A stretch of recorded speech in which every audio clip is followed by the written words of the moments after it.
स्वतंत्र ओडिशा प्रदेश गठन हेउथिबा ओडिया भाषाभित्तिक आंदोलन कथा हेउ उत्कल गौरव मधुसूदन दासଙ୍କ भूमिका अतुलनीय।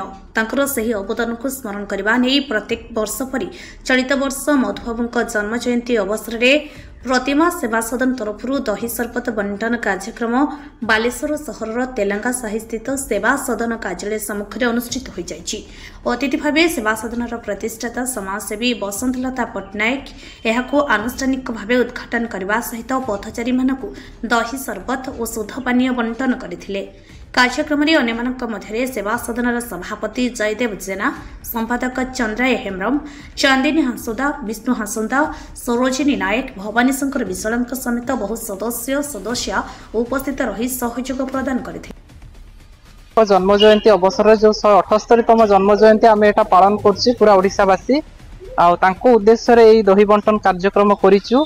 आज दिन रे आमे तांको मने पकेइबा कथा ए होचंती सेही उत्कल गौरव मधुसूदन दास जहा पाई आज आमर जो चारि धामर मध्यरु गुटे श्रीमंदिर जगन्नाथ धाम जहा को कहूचु ताकू जदि आज आमे हिंदू मंदिर बा गोटे धाम बोली ताकू आमे मान्यता देइचु तार प्रतिफलन होचंती केवल मधुबाबू।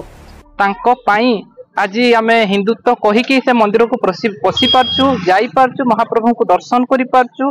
जदि हुए तो मधुबाबू आज न थांते हुए तो श्रीमंदिर आमर हो पार न था बा सेटा आज ब्रिटिश को अंडर रे रही था। तो सही उद्देश्य रे तापरे जो ओडिशा को एक करिबा तांकर जो स्वतंत्र लक्ष्य थिला आज ओडिशा एक हेची सत किंतु तथापि आम ओडिशा भितर भी शीतल युद्ध वर्तमान चालुची कि आमे ओडिशा को केमती भाग करिबा।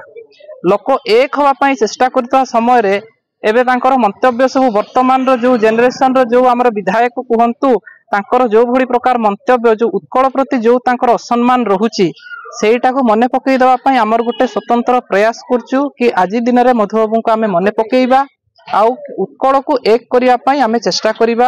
आ महिला स्पेशली महिला माने जो आज एडवोकेट बनी पारिचंती तार कारण भी होचंती से मधुबाबू। तो सेइथि पई आज आमे मधुबाबू को जन्म जयंती रे पणा दही बंटन करबा सहित टिके तांको मने पकोछु। या ही मोर वार्ता। धन्यवाद। मो ना श्रीमती बसंतलता पट्टनायक। ये दही बंटनटा गोटे तो बैशाखी हुए गोटे आमर मधुबाबू जयंती हुए। आपन समस्त जानते मधुसूदन दास बारिस्टर जी थे कुलबोध मधुसूदन दास से आकर ओडिशा को स्वतंत्र ओडिशा प्रदेश गठन करने जो खंड विखंडित होता ताको एकाठी करिके गोटे अखंड ओडिशा बनैबा पई तांकर प्रचेष्टा रही हो भी सरला ता पूर्व जस्ट टिके पूर्व से चली गले किंतु से सेतिबाई ओडिशा को ओडिशा भाषा और ओडिशा दुईटा पाई से पूरा देवालिया हो जाइए। लोक माने तो पुंजीपति होचंती आसन को आसीगले सी देवालिया हो गले जे कि राजा राजुड़ा मानकर केस लड़ुले शगड़े गाड़ी गाड़ी सुना आसला पाखक जो फी मिलूला जे सब किसी लुटाई देते ओडिशा पाई ओडिशार भाषा ओडिशार संगठन स्वतंत्र उत्कल प्रदेश बनैया से सर्वस्वंत हो गले देवालिया हो जाइए शेष। तो लास्ट रे भी गोटे चेक आसला चेक नहीं ड्राफ्ट आसला डेथ बेड रे थिले से कोठी नीलिया साई ना से कटक रे कहितले गोटे ट्यूबवेल बसैया कि से देवालिया हो जाते कि से जो आसीला ड्राफ्ट 800 टंका ना कौन सेटा को भी से दे देथिले डेथ बेड रे से लास्ट टाइम आसला। माने भावंतु सी की प्रकार सैक्रिफाइस त्याग आम ओडिशा एकत्र ओडिशा एकत्र करने रही किंतु आजिकल सब कौन पैसा जी आसुँच पॉलिटिकल पार्टी जेते आसुँच समस्ते निज दस पीढ़ी रखी जाऊँच सी किंतु निज भी रखी नथिले। एटा गोटे समस्त गोटे एटा भाविबार समय आछि कि आम खाली ओडिशा नहीं देश पई आमे कौन करबा।